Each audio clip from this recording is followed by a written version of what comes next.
जय Hind and hello guys, स्वागत है आपका आपके अपने YouTube चैनल ज्ञानदेही होस्ट में। और इस वीडियो में मैं आपको बताने वाला हूं ITBP constable kitchen service online form 2024 के बारे में कि कैसे आपको 819 पोस्ट का फॉर्म फिलअप करना है। यहां पर आपको रजिस्ट्रेशन से लेकर प्रिंट तक स्टेप बाय स्टेप पूरी जानकारी दी जाएगी, जिससे कि आप इस फॉर्म को बिना किसी मिस्टेक के भर पाएंगे। तो चलिए शुरू करते हैं। अगर आपने अभी तक वीडियो को लाइक शेयर नहीं किया, वीडियो को लाइक शेयर कर दीजिए। और उसके बाद जो लिंक इस वीडियो को डिस्क्रिप्शन में दिया है, हमारी ऑफिशियल वेबसाइट jobsgyan.in का है, ये आप ओपन करेंगे, जहां पर जानने को मिलेगा कि एज लिमिट कितनी है। फिर फॉर्म आप लोग यहां पर 1 अक्टूबर 2024 तक भर सकते हैं। कौन सी कैटेगरी में कितनी वैकेंसी निकाली है वो आप यहां पर देखेंगे। अप्लाई करने के लिए 10वीं पास, साथ ही NS KMF level first course in food production या फिर kitchen from national skill development corporation ये चाहिए। और एज आपको बता ही चुका हूँ कि 18 से 25 है। सैलरी आपको अच्छी खासी यहाँ पर मिलेगी। फीस SC ST के लिए यहाँ पर कोई नहीं है, बाकी जो कैटेगरी है उनको 100 रुपये फीस पे करनी होगी।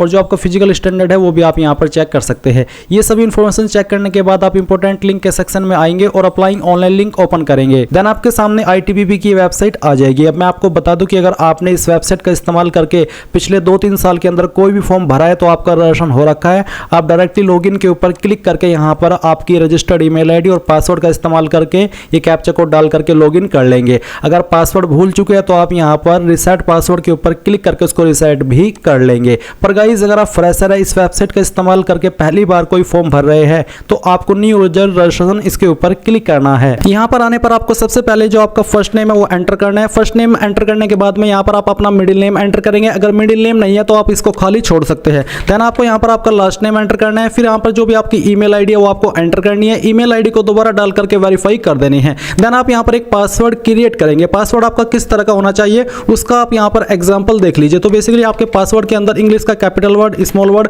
कोई स्पेशल कैरेक्टर जैसे कि $, ये साइन आपको यूज करना है। एंड यहाँ पर फिर आपको कोई डिजिट भी इस्तेमाल कर लेना है। तो कुछ इस तरह का पासवर्ड आपको क्रिएट कर लेना है। पासवर्ड क्रिएट करने के बाद में आप यहाँ पर आएंगे, इस पासवर्ड को दोबारा डाल करके वेरीफाई कर देंगे। देन यहाँ पर आती है डेट ऑफ बर्थ। तो आपको यहाँ पर कैलेंडर के ऊपर क्लिक करना है। पहले आपका यहाँ पर बर्थ का ईयर सेलेक्ट करना है, फिर यहाँ से आपको मंथ सेलेक्ट करना है और फिर डे सेलेक्ट कर लेना है। तो आपकी डेट ऑफ बर्थ आ जाएगी। इसके बाद आता है सिक्योरिटी क्वेश्चन। तो यहाँ पर आपको काफी सारे सिक्योरिटी क्वेश्चन देखने को मिल रहे हैं। इनमें से कोई भी एक सिक्योरिटी क्वेश्चन आपको सिलेक्ट कर लेना है एंड फिर उसका कोई भी आंसर आपकी चॉइस के अकॉर्डिंग रख लेना है। एंड ये जो आप सिक्योरिटी क्वेश्चन सिलेक्ट कर रहे हैं ये आपको तब काम आएगा जब आप अपना पासवर्ड भूल जाएंगे और आप उसको रिकवर करने की कोशिश करेंगे। तो ऐसे में आपको इस क्वेश्चन का आंसर देना होगा जो कि अभी आपने बनाया, तभी आप अपना पासवर्ड रिसेट कर पाएंगे। अब यहाँ पर बेसिकली आपको आपका ये जो कैप्चा कोड है वो एंटर करना है। एंटर करने के बाद में जो भी जानकारी आपने यहाँ पर भरी है इन सभी को वेरीफाई करना है, क्योंकि बाद में एडिट का मौका नहीं मिलेगा। फिर आप सबमिट के ऊपर क्लिक करेंगे। सबमिट के ऊपर क्लिक करने के बाद में क्या होगा कि आपकी जो आपने ईमेल ID यहाँ पर रजिस्टर किया है उसके ऊपर एक ईमेल जाएगी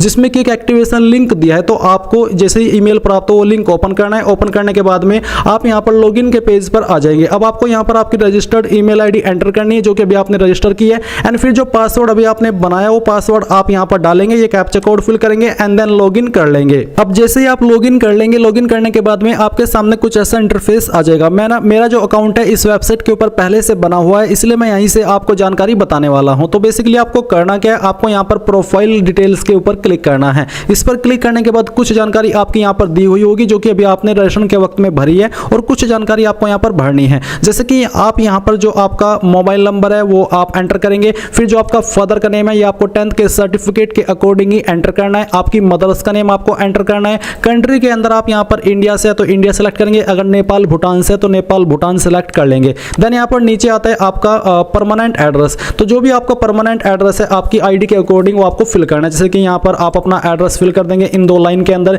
स्टेट आपकी जो भी है वो स्टेट आप यहाँ से सेलेक्ट कर लेंगे। फिर उस स्टेट के अंदर आपकी कौन सी डिस्ट्रिक्ट है वो डिस्ट्रिक्ट आपको सेलेक्ट कर लेनी है और अपना पिन कोड डाल देना है। नीचे आता है correspondence address same as permanent address, यानी कि आपका कोरेस्पोंडेंस यानी प्रेजेंट एड्रेस। तो अगर आपका प्रेजेंट और परमानेंट एड्रेस सेम है तो आप यहाँ पर इसके ऊपर टिक कर देंगे। अगर अलग अलग है तो अनटिक करके अलग से अपना कोरेस्पोंडेंस यानी कि प्रेजेंट एड्रेस फिल कर दीजिएगा। ये फिल करने के बाद में यहाँ पर आती है अदर डिटेल, जहाँ पर आपसे आपका रिलीजन पूछे। तो जो भी आपका रिलीजन है हिंदू, मुस्लिम, बुद्धिस्ट, क्रिश्चियन, तो वही आप यहाँ पर सेलेक्ट कर लीजिए। इसके बाद आती है नेशनलिटी। तो नेशनलिटी आपकी बेसिकली इंडियन है तो आप इंडियन सेलेक्ट कर लीजिए। अब यहाँ पर आपके सामने क्वालिफिकेशन की जानकारी आती है। तो सबसे पहले आप क्वालिफिकेशन डिटेल में यहाँ पर 10th सेलेक्ट कर लेंगे और फिर आपको 10th बताना है कौन से इंस्टीट्यूट यानी कि स्कूल कॉलेज से किया है, उसका नाम आप यहाँ पर देंगे। परसेंटेज कितनी थी वो आप यहाँ पर भर देंगे। अगर आपके नंबर CGPA के अंदर थे तो आप यहाँ पर उनको परसेंटेज में कन्वर्ट करके फिल करेंगे। अब गाइज यहाँ पर प्लस के आइकन के ऊपर क्लिक करने के बाद आपको यहाँ पर काफी सारी क्वालिफिकेशन के ऑप्शन देखने को मिलेंगे। अगर आप 10वीं के बाद में 12वीं की हो और आप उसकी जानकारी देना चाहते हो तो आप सिलेक्ट कर लेंगे 12th विद PCM या फिर 12th विद रेगुलर पारा वेटरनरी कोर्स, तो जो भी है वो आप सिलेक्ट कर लीजिएगा। पर अभी जैसे कि आप अप्लाई कर रहे हैं कांस्टेबल किचन सर्विस पर, तो उसके लिए आपको एक सबसे लास्ट में ऑप्शन मिलेगा मैट्रिकुलेशन और 10th class pass from recognised board NSQF level first course, तो आपको ये वाला सेलेक्ट करना होगा।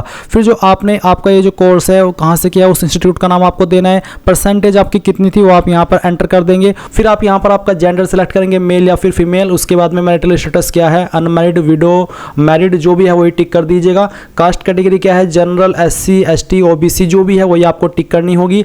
अगर आपकी कैटेगरी में से कोई है तो वो आप वो टिक करें। अगर आप बिल्कुल प्राइवेट है, अनएम्प्लॉयड है, तो आप यहाँ पर ये वाला ऑप्शन टिक कर दें, जो कि आप वीडियो में देख सकते हैं। फिर सवाल पूछे कि क्या आप एक 1980 से लेकर के 31 दिसंबर 1989 के बीच जम्मू एंड कश्मीर के निवासी थे। अगर हाँ तो टिक करिएगा।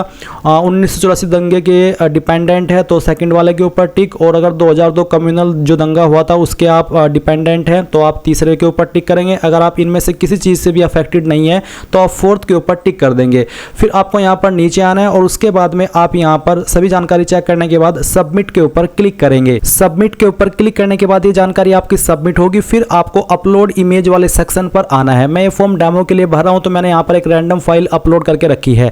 आपको ध्यान देना कि आपके फोटो का साइज 30 से 100 KB के बीच में और सिग्नेचर का साइज 15 से 30 KB के बीच में होना चाहिए। तो आप चूज फाइल के ऊपर क्लिक करेंगे और जहां पर भी फोटो फाइल है वो सिलेक्ट करेंगे और ओपन कर देंगे। इस तरह से वो आपकी फाइल यहां पर आ जाएगी और उसके बाद आप आपका साइन सेलेक्ट करेंगे। फिर आपको यहां पर टिक करना है और उसके बाद सबमिट कर देना है। जैसे कि मैंने अभी यहां पर फोटो को रिप्लेस किया है तो देख सकते हैं आपका फोटो इस तरह से आ जाएगा।